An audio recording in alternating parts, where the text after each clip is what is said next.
I feel like faculty are pretty good about that because they've been on the other side of the black screens and they know how daunting that can be.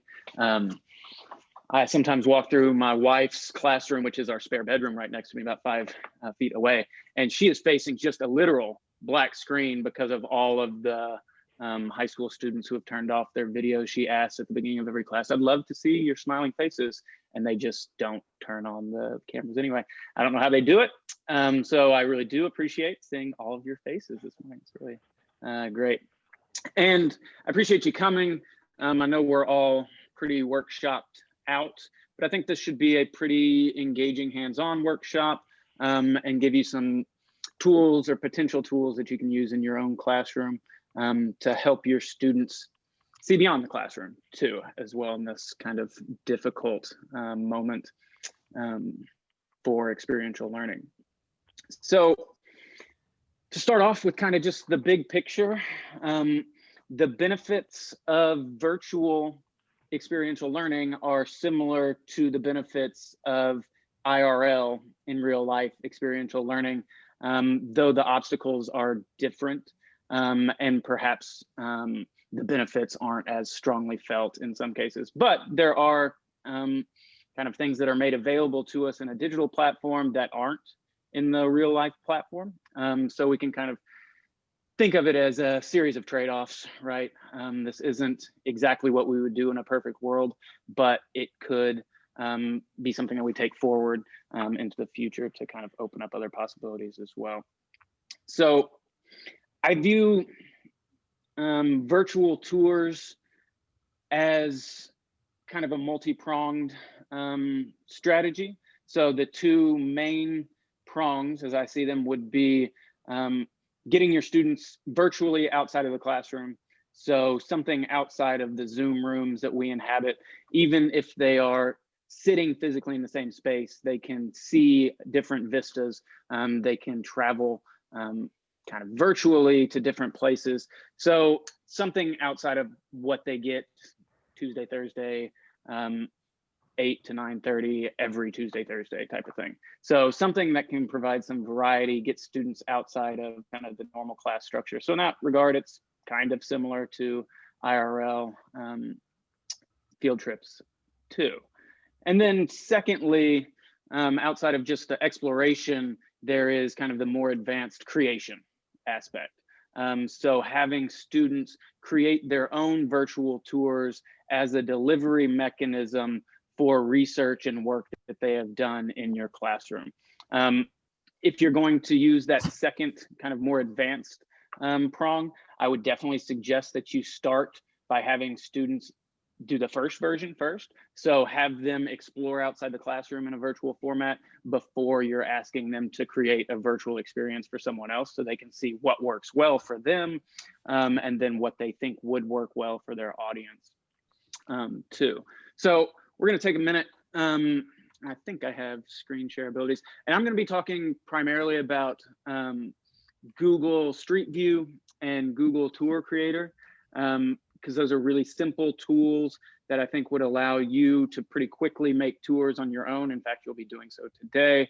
Your students, I think, would be able to pick this up really quickly as well, which I think can be really important when you're talking about technical platforms for the work that they do, because you don't want people to get caught up on the technology and have that overshadow the content that you're actually using the technology to teach them, right?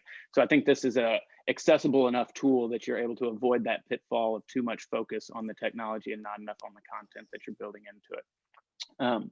So with that said, I'm going to be talking about these Google products. And as you'll see, actually, some of them are sunsetting. They're being turned down, they're being turned off this summer. So this has limited temporal viability, but Christy's going to talk to us about another alternative that has some of the same features and that we anticipate will continue to exist. But this would, work for center term and for spring term. So it is kind of still a useful set of tools for the immediate or the medium term future, I think. So we'll walk through a couple of examples. Starting, this is the landing page for Google Tour Creator, and this is kind of the platform we'll be looking at in broad strokes today. So the first example, the first prong, as I called it, would be to have your students get outside the classroom in some way. And it's just a link away to go to a variety of places across the globe. And this kind of is accessible wherever your students are. This is accessible on their smartphones. It's accessible on tablets and computers, of course, as well. So it really is an instant kind of way to look somewhere else. This is a tour of the Great Wall of China. And you can see as you enter, it kind of starts with a slow rotation. So it starts giving you the 360 as soon as you hit a new scene. There is the option of adding additional information to things that you see on the screen, and you can link it to specific spots as well.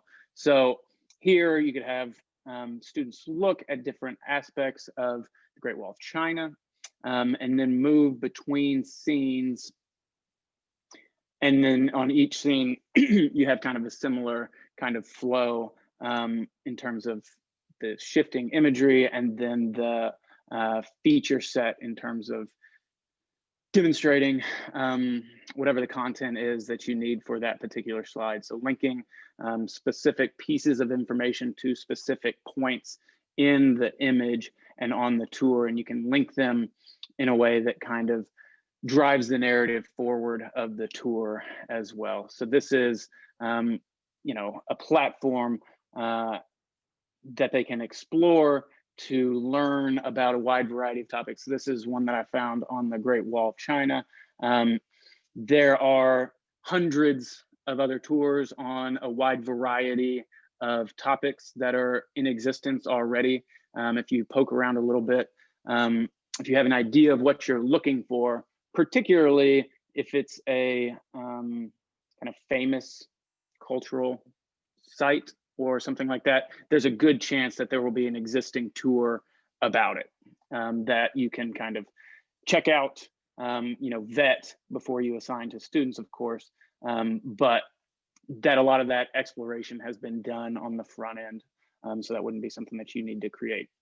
So as you can see, these can be quite detailed, but don't have to be either. And there are a few other features that aren't included in this tour that we'll be looking at in a little while.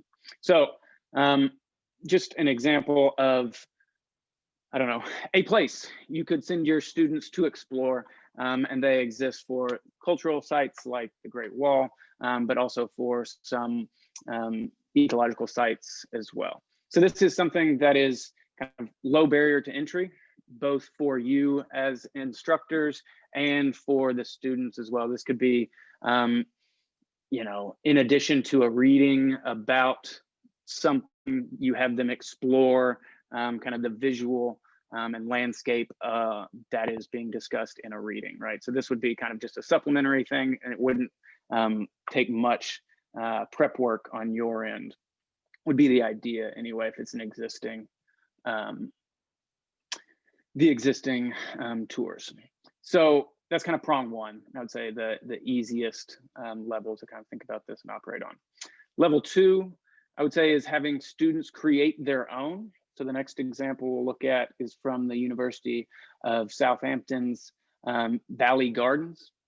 So this is a student produced tour, and it has a few more, I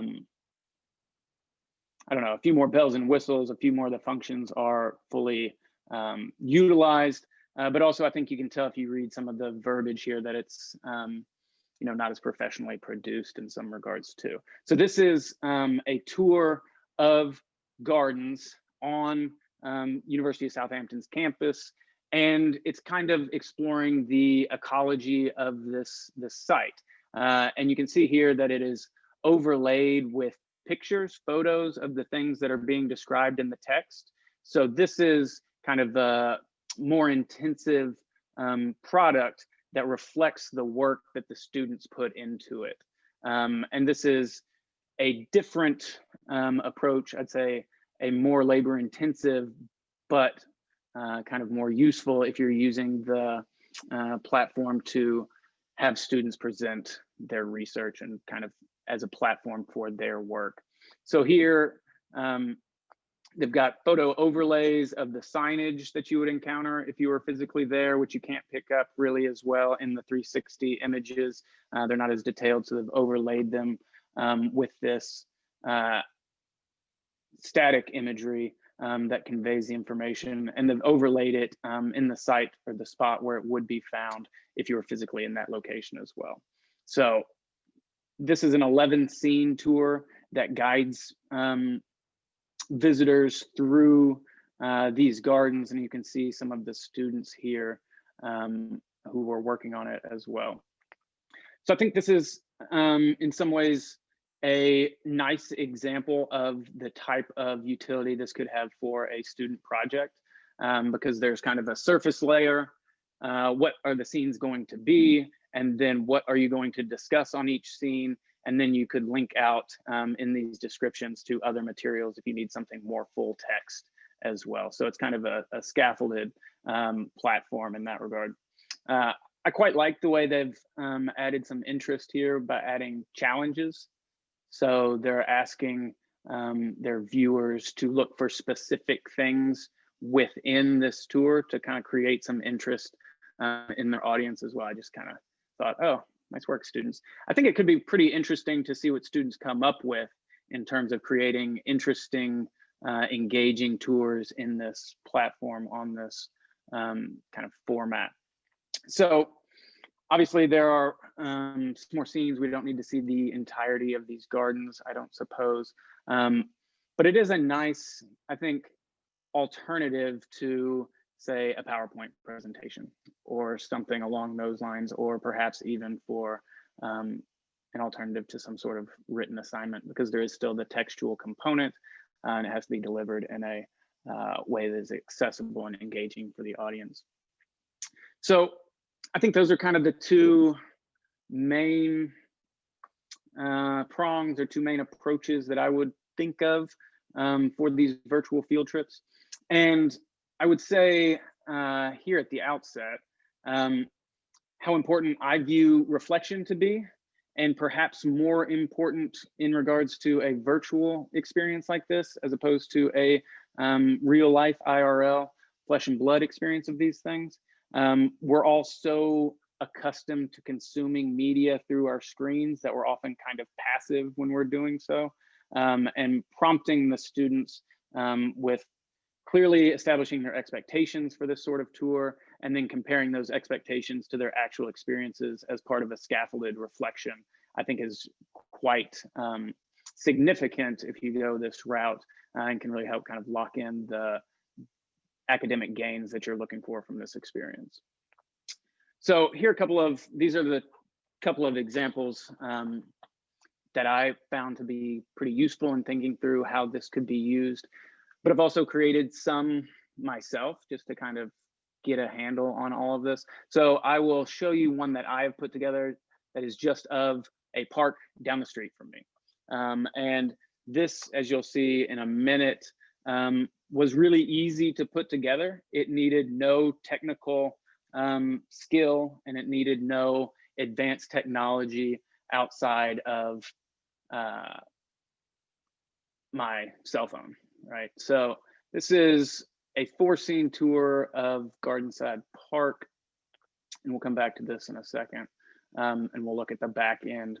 But first, I just want to show you the front end of what it kind of looks like having put one together. So similar type of structure and framework as the two that we've looked at, guiding through different points of interest in this little park in my neighborhood. And for all of these, these are things that could be produced by students wherever they are, essentially. So this could be something that is equally accessible, whether your students are remote or in person, whether they are in Danville or in California. This is kind of the equal playing field as far as that goes. So we'll get back into this and look at the back end in a few minutes, but I just wanted to kind of show this at the front to say this was very easy. It took, 15 minutes maybe to gather the pictures, and then you're uploading them and putting them together in this platform that we'll talk about a little bit more the back end in a second. But this is the type of functionality that I think you could easily expect your students to master kind of over a weekend, right? There's no real major barrier to entry. This is not a large ask in terms of the tech expertise that is necessary. And to demonstrate that, to show that I'm not off base with how easy this is, I think Christy is going to show us just real briefly how to do this, and maybe ask the participants to create their own, at least one scene tour. Yes. All right, you stop your screen share. Yes, that's probably good.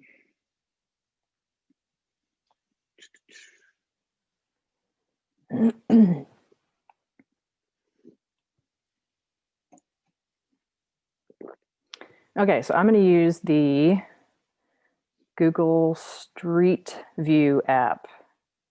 Let me see if I can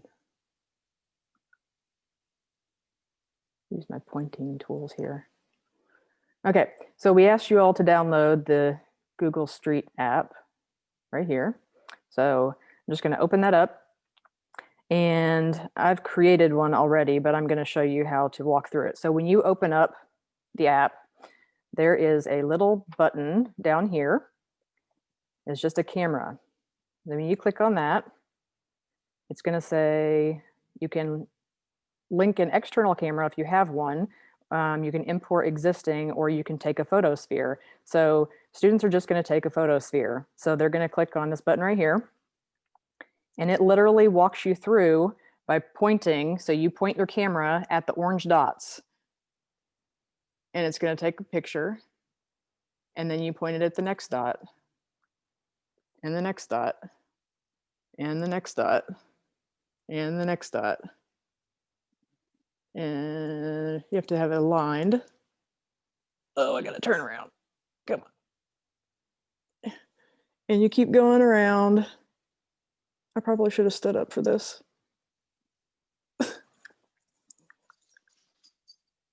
Come on. Okay, it's easier if you stand up and don't try to like do yoga while sitting.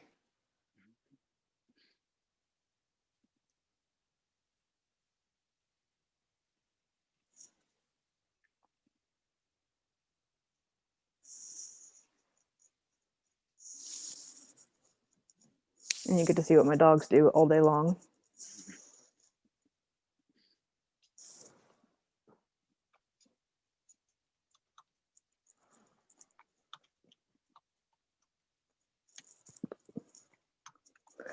Anyway, okay, and you can see down here, it's giving you a sense of how close to finishing your photosphere you are. So I've got a lot more to go. I've got to finish my sphere by pointing and completing the circle.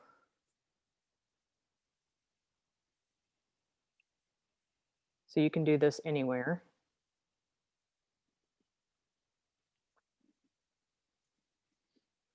And it'll tell you if you're not aligned in the correct way.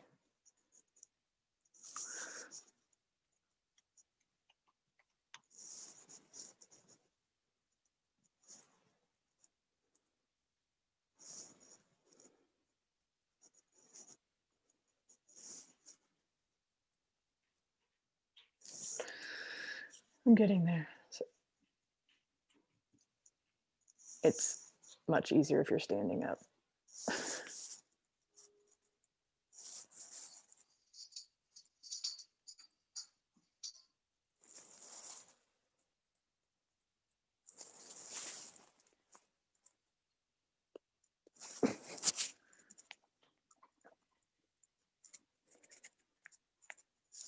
Okay, well, you get the point. So we'll call that good enough.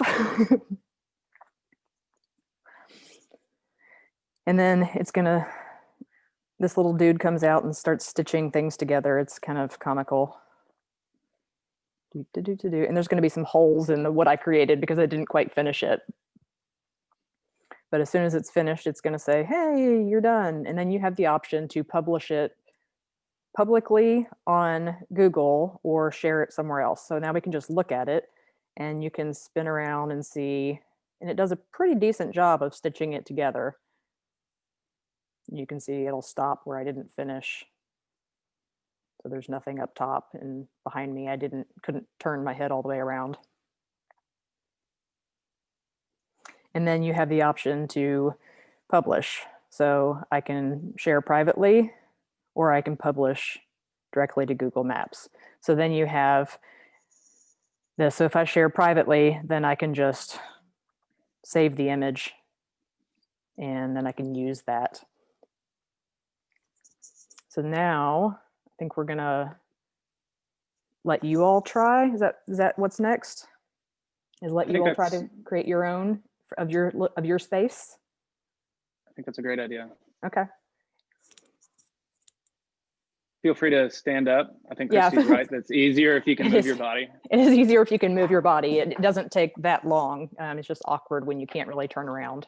So yeah, go ahead and take your device and the app and try to just take a quick video or scene of your space and then get an image.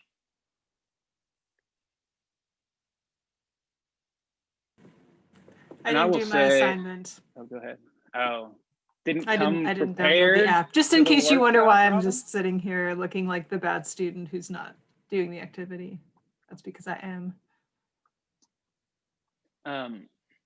I would say this is not important or super relevant to this as a pedagogy, but if you choose to publish these things to Google, like to their Google Maps and Google Street View, they get a lot of hits. I made one at Constitution Square about a month ago, and it has like 21,000 views or something at this point, which is far more than anything I've ever written as a scholar has gotten. I mean, it's like my most successful publication of all time, probably, if you judge by the number of eyeballs that were on it. So make sure you blur people's faces if you happen to do it of a site that people might actually look at, I guess is the actual advice from that. So are bots pinning off of the tour? I know I've had that happen with Google things that I've created, where essentially it just jacks up the numbers of views. It's actually bots that are just pinging off of the link. So yeah. It is interesting how much more, and I'm sure that there's something on the back end that would explain this, that Photosphere has gotten than any of the others. That has like 21K, and then the others that I've done, like for this park that I was just showing you, have a couple of hundred or something like that. Okay. So it's a major difference, and it might have to do with kind of those search terms and how often the bots are looking for them, right? Like nobody's looking for the little park in my neighborhood. Some people are looking for Constitution Square probably, or just Constitution during the election, and you know, there's reasons people are Googling those kinds of words. True. Yeah, I can totally see this though being like having students do this in a city that we're visiting or a site that we're visiting during study abroad. So when you're taking the photos, do you have to be using data or Wi-Fi to create this? Or is it just storing the photos all on your phone? I'm just thinking about if we're abroad, do students need to have a data plan to create Street View collages? That's a good question. I think to actually create, I mean, what I just did, I don't think is using data. I can't confirm that, but I think that it's just doing it on your phone itself. Once you need to upload that to either Tour Creator or Lepentor, then you're going to need the internet access. Right. But they could have it downloaded on the app on their phones. They could choose a place to take a photo and then create the thing later and use it as part of like a presentation or a project for the course. Yes. Yeah, I think that would work. They would want to make sure that they got a lot of, or enough detail about where they were taking it so that they could then come back and map it back to its location in the real world if it didn't have any connection at the time it was taken. Because I know when you make a photosphere, it asks, or maybe even when you just like launch Street View and then open the camera, it asks to share your location. I haven't ever told it no. I'm not sure what would happen if I did. We could easily test that out though. I mean, increasingly students are getting data when they study abroad, but I wouldn't want to make it a requirement. Right. It could be the type of thing also that if one student had data, they could take the images or pass their phone to someone else and let them take the images. That would be a workaround, not ideal, but yeah. I actually did this a little bit earlier this morning. Do you want me to show my dirty workspace in my sunroom here? I'll do a screen share here.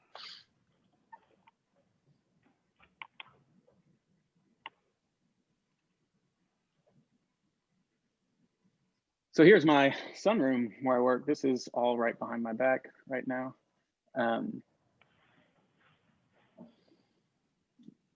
But it's a 360. These things would work with Google Cardboard, right? Via Expeditions, Christy. So this is kind of the lowest level of interaction with it that you could have. So this is like a two-dimensional thing, and I'm scrolling around with my mouse to manipulate it, but it also works as you move your phone, as though you are there, as though it's an AR type experience or a VR experience. And then it does work with the cardboard goggles and that sort of thing too. So yeah, there's where high school English is happening right now, right behind that glass door.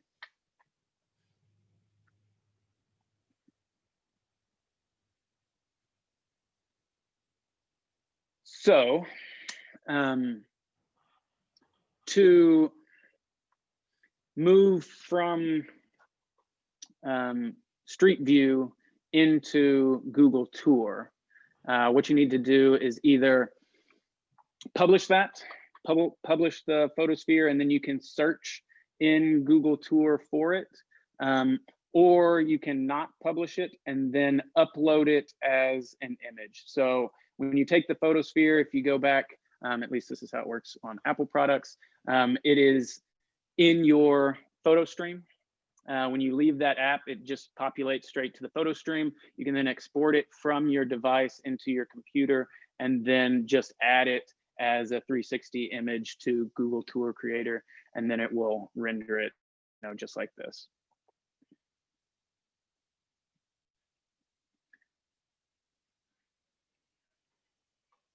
Christy, do we want to do that step now, or should we look at the back end of the, You walk us through Google Tour, and then we'll do LePintor. Yeah. Okay, so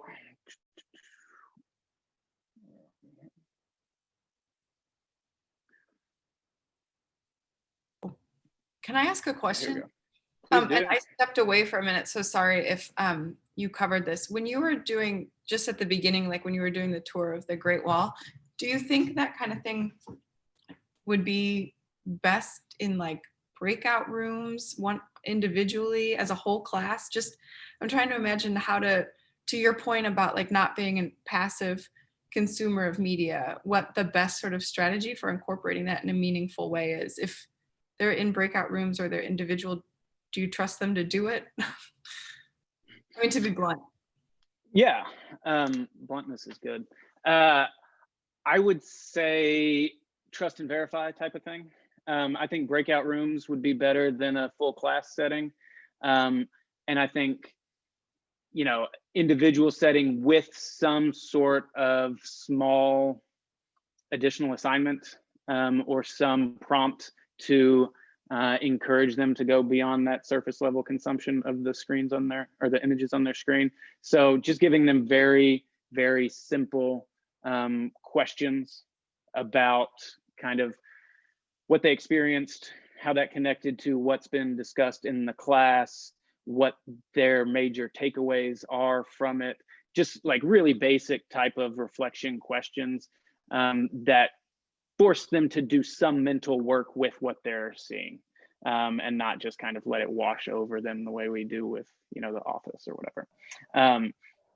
Yeah, Robin. Oh, I was just gonna say, I can give an example. When I was teaching of this kind of like, it wasn't super integrated into the class, but I was teaching about border crossing deaths in forensic anthropology last center term, and Christy helped me set up, we actually used the goggles, but it was the same kind of thing where it was the 360 and they could just kind of look around, as opposed to something more interactive. And it was just of some of the scenes of that region. And then we just did it in small groups where they took turns watching, because we didn't have enough goggles for everybody. And then we just talked about their reaction. But I felt like it was really useful because all these kids from Kentucky and the East Coast and stuff, like they just didn't know what the desert was like. And the book talks a lot about the physical environment of the desert and how that is, well, it's Jason De Leon's work, right? So some of you might be familiar with it. But anyway, it gave them this kind of frame of reference for the place that was an important part of the analysis of the book. So even though it was like a half an hour, I feel like, and they basically just looked around scenes, we just wove it into discussion. They reacted, shared what struck them, we wove it into our conversation, and then it informed the conversation going forward. So I think it was effective. I Thank you. think that's a great example of how this can supplement and enhance readings that you're doing anyway. So can kind of add that other dimension beyond the printed word that allows many people have a greater connection with that landscape where the action is happening that you're discussing in your course or whatever it might be. Much better than the example or the non-example I gave earlier. Thank you, Robin. So I'll show a little bit of the back end here now. I don't think I'm screen sharing at the moment, so hopefully not. So here are the tours that I've created. We'll go into the Gardenside Park tour. And this is kind of what it looks like when you begin to work. This already has scenes. If there weren't scenes, it would just ask you for a cover image, a title, and then to start adding scenes. So we've looked at some of these. Let's imagine that we want to add an additional scene. It'll pop up with Street View. Let's see, garden.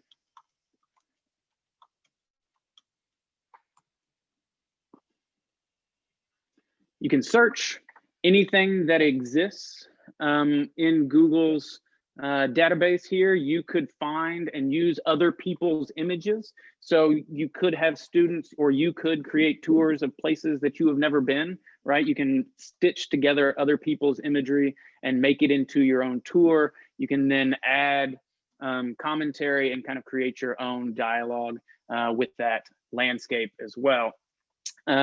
As I search for this, these are things that I have already put up, however, and these aren't scenes that I want to add.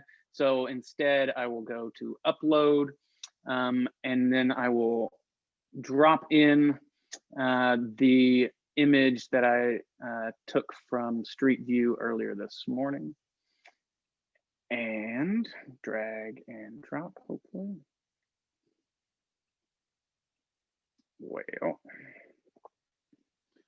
if my computer will cooperate, I will do this.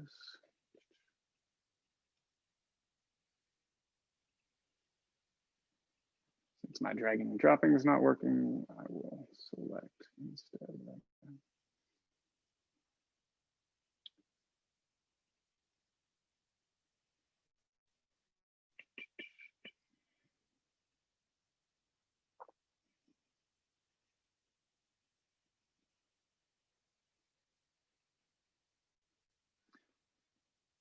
Uploads relatively quickly. My internet is slower today than I'd prefer. So here we've added a scene of the playground. And then it offers you different options here to the right. You title this new scene. You can add location and description. Complete.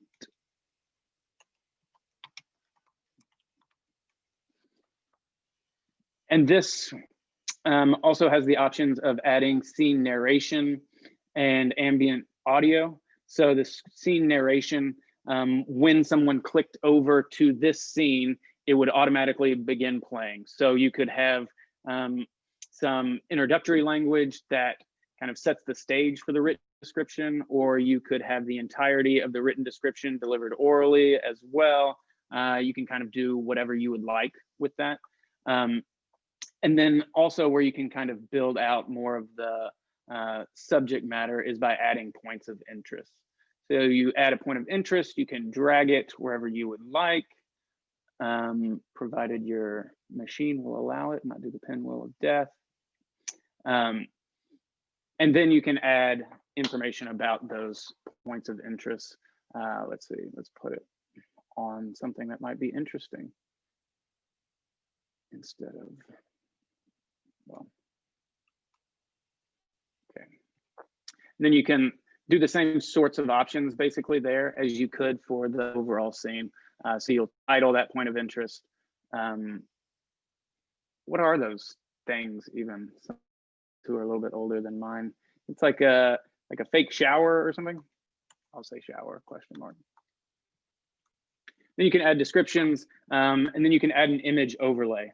So on the earlier garden tour that we were looking at, this is how they were doing that. So if you took pictures of each of these items, you could add an overlay there. And then when you click on the point of interest, it'll pull up the image. It could start auto playing some dialogue, some description of that image. And there can be a written addendum as well. So you can really, in a multimedia way, add a great deal of information here that is accessible at different levels.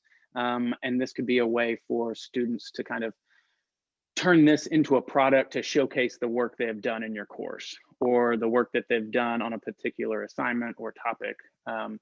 And it could, if we want to take this kind of in a community-based direction, this could be a type of product that is public facing or is facing a particular audience. Say you're working with a local school and you're going to come back and give them virtual tours of different areas in Peru or something. You could put this together, key it toward a middle school audience, and then have age appropriate descriptions, text and audio, etc. So this could be a platform or a piece, a tool that could be used kind of in multi directions, right? You can use it for your own students learning, and then they can use it as a demonstration piece going forward as well. So then once you've added whatever you want to add to your scene, simply publish it, republish it. Your options there are unlisted or public. If it's public, you become like that Southampton garden tour. You're publicly searchable and available. If you want to kind of make public stakes for your students, you can have them listed as public. But if you do not, you can have it unlisted and then just have them send you the link, and then you can explore it while it's still kind of in process or whatever the case might be. So then, let's see here. Keep it unlisted for now. And then the one point I wanted to make also is you can move the scenes around as well. So if you decide that the narrative of your tour needs an extra scene right at the beginning or second or whatever that might be, it's possible to kind of rearrange things once you do have it set up. So I've got that moved where it would kind of flow more naturally into this overall tour. And yeah, so that's basically the back end. And those are the basic functionalities. You can then link out and have it open in a new screen if you want to kind of provide citations or for more information, see these types of things. So you're not strictly limited to what you can do here functionally, but this can kind of be a hub to shoot people off to the other relevant materials if there are other relevant materials that your students or you were wanting to highlight there. And I saw in the chat earlier somebody talking about a scavenger hunt. Yeah, I think that would be great. And you could set up a scavenger hunt in these images where you are kind of creating some other structure for students to pursue the knowledge for your class. And this could be a welcome break from read these sections of these chapters. It's go look at these scenes on this tour and tell me the answer to this question, which is buried like in the text of the fourth item of interest or something like that. So you're kind of prompting them to access this information in a little bit different way than might be typical. Are there any questions about this back end side before I stop my share?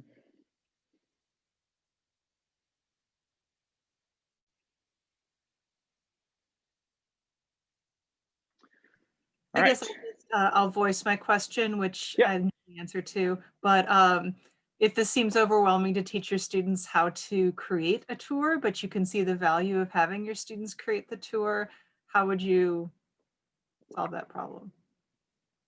Could CTL staff do the training? I'm not here to volunteer other people, but I would Robin, I'll be chime willing to do chime that. in. I was going to say, yes, if you're interested in a training for center term or spring term, please just get with me. And then Christy, Todd, and I will chat. But I'm already meeting with faculty for center term and spring term projects. So if you're looking at, hey, I want to do this, but I don't want to teach them, that's why we're here. So just reach out to us in the CTL. Thanks. I'm perfectly willing, the quip aside, to do that as well. So Candace, if you get flooded with requests, send some of them my way. Yeah. I think that's the highlights of the Google tools that we were wanting to show you today. So I'll pass it off to Christy, so we can talk about a platform that will exist after this summer. Yes. So this other platform is called Lepentor. At least I think that's how it's pronounced. And it's very similar to Google Tour.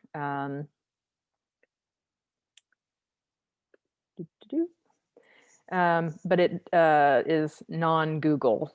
So it appears to be free.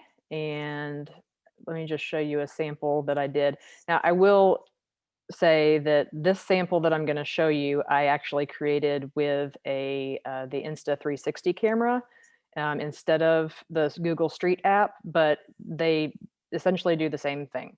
So this sample here, you can zoom out and see it's just a little bit cleaner and more professional. But I've still got the option to put in some directional stuff. So this is just a picture of one of the dorms in, I think, Northside or Pearl. Honestly, I don't remember, that we were doing for admission or student life. And so you've got all these tour directional things here that you can add. So you can do points, sounds, an image overlay, just like in the Google Tour. You can do a video hotspot, an article hotspot, an info, or a URL. So if I wanted to link to something else, I can do that. You can also do directional stuff. So you can say default view. So if you wanted them to always start the view this way, then you could set view, especially if you're using goggles or Google Cardboard or something. So they would always start in this direction. So to create one is fairly similar. You just click this button here, give it a title, and then it's going to have you upload or drag. So I'm going to drag what I created this morning, which was a full picture of my living room.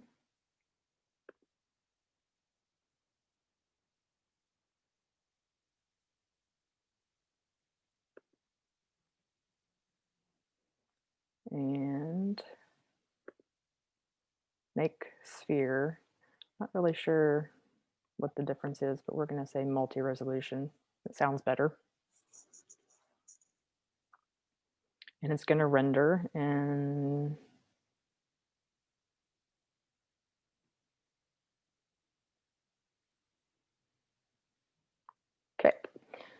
So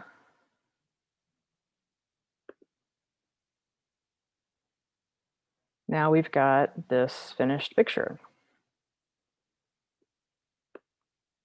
So I'm just moving around here, and that's where I was sitting, so it's a little blurred.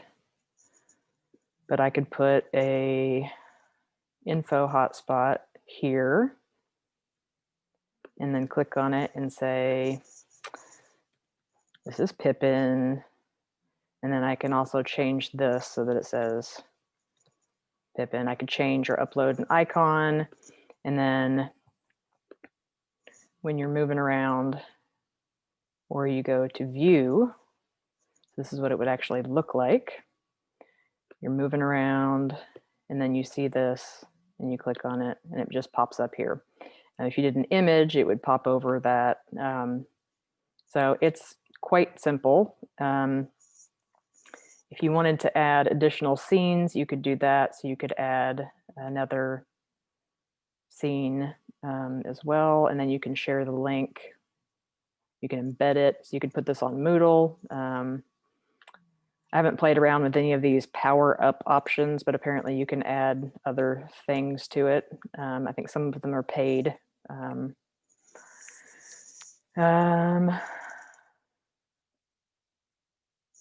Yeah, I think that's about it. I mean, it's pretty much the same.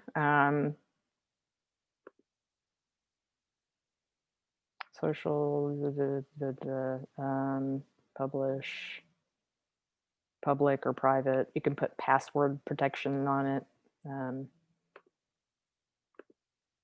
Yeah, pretty simple. So, and yeah, that one will stick around. So that one is probably your best bet to use. But I mean, the Google Tour, like I said, you can download. I mean, it prompts you to download your library. I'm not sure in what format, and if those can be then transferred to LaPentor, that might be worth a try. So I think our next step is to have you all try to upload yourselves. Is that right, Andrew? Yeah, I think so. If we think there's time, we Got can. about 10 minutes if you want to Yeah. try to upload your own, and then if anybody wants to try to share an example with us.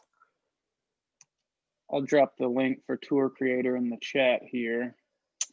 Or you can go to LaPentor. And I would say, I don't know that this is super relevant, but they just made the announcement about the Google Tours going away, like as we were planning this workshop. And it just felt like, yeah, that's 2020 right there. So we added the LaPentor, and I think that, like Christy says, that's going to be a nice option going forward. And I would point out that the Street View app that we're actually using to take those 360 images and knit them together, my understanding is that will continue to exist. And that's because it creates value for Google, right? If you make those things public, then that's adding to their databases. So that's why they want us to keep contributing to them. But that would be a tool to create the raw images that you then use in LaPentor. So it's not the entirety of the Google Suite that's going away. It's just that the Poly and the Tour Creator itself. So yeah, if anybody is brave enough to upload one and then share the screen, I think we've got the ability for everybody to share. So if anybody wants to do that and be a guinea pig, we'd love to see your creation.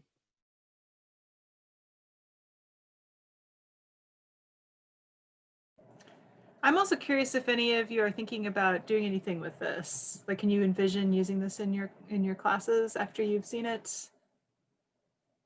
Do you have any ideas about what you would do potentially? So I'll be brave about, oh, I'll let Amy go first because she No, has, you go. You go. You go. so mine is very, very basic, but I definitely want to use some of the already created ones for my spring term course. And it has a lot of classics content, ancient Greek content, but it also is about looking at a character from different perspectives. So I would love to be able to have them create a tour where they actually show us either an object or what it might be, you know, sort of to think about how identities are created from different, like in different ways.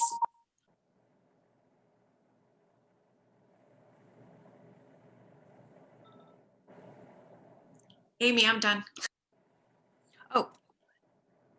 Hey, I was trying to share something. So in the spring DLM2, I'm basically making it a version of my monuments class. And if I am not allowed to take people to cemeteries in Kentucky, I'm thinking about that we could do virtual tours because I was going to expand it to the full semester anyway. Do virtual tours of some famous monuments around the world, and then maybe have them maybe do a small project of a monument in Kentucky if they're allowed to kind of leave campus as individuals or in pairs maybe. And take some photos around Kentucky. So yeah, no, I think it could be really, really great. Thank you. You know, something I haven't checked is if you as the instructor create a tour on one of these platforms, if you have the ability to do some sort of sharing permission so that students could actually edit it, because that would be rather interesting.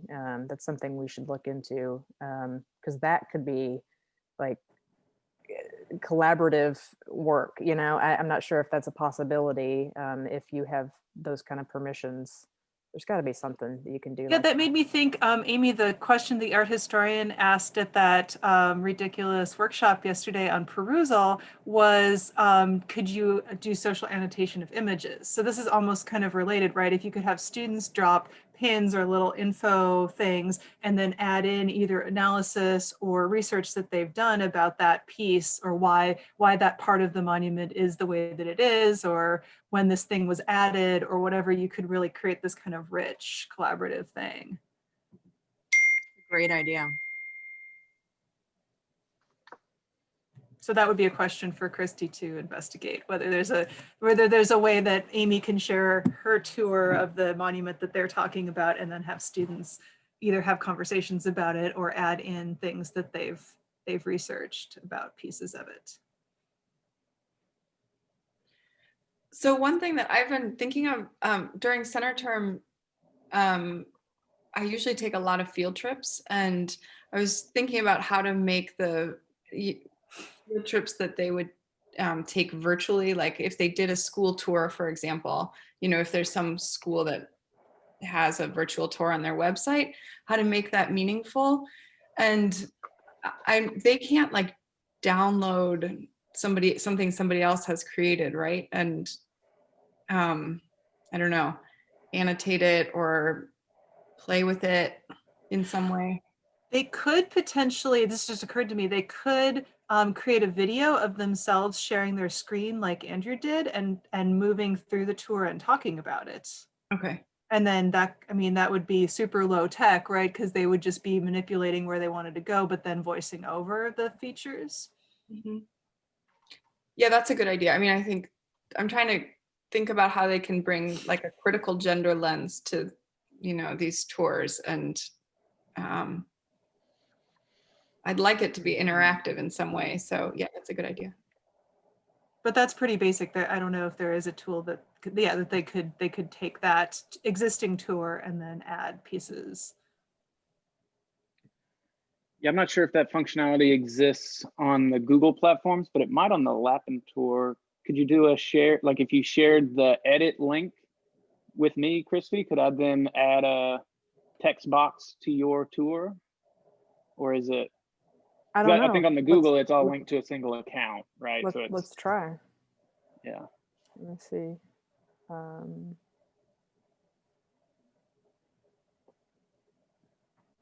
Whoa, just kidding.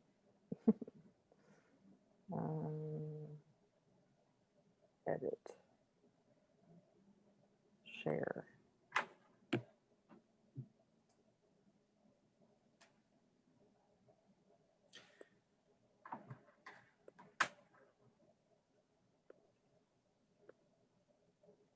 Well, that's just the link to the thing itself. Okay, that didn't work. I thought it might be. Mm.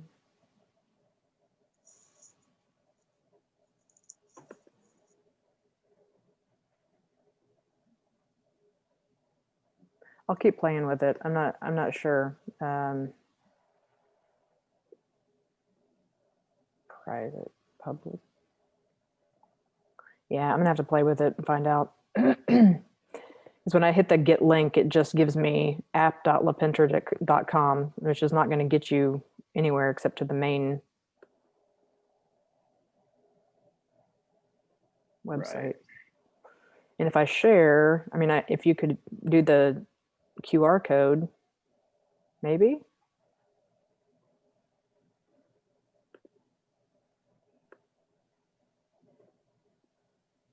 Hmm.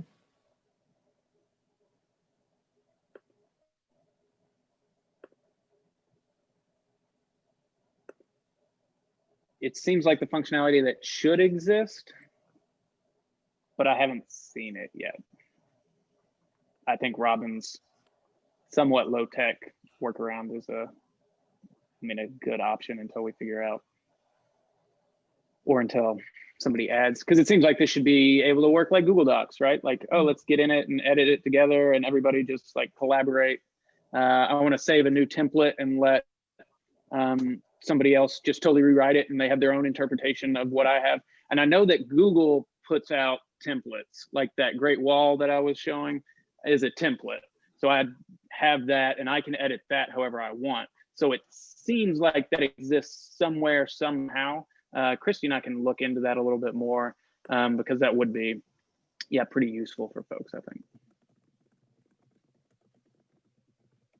Agreed. All right. I have to head out. I have to head pretty soon too. Are there any questions before we do?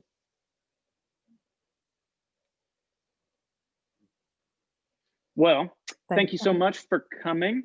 Thank you all. I hope it was useful or interesting or I don't know, some positive descriptor. Yes.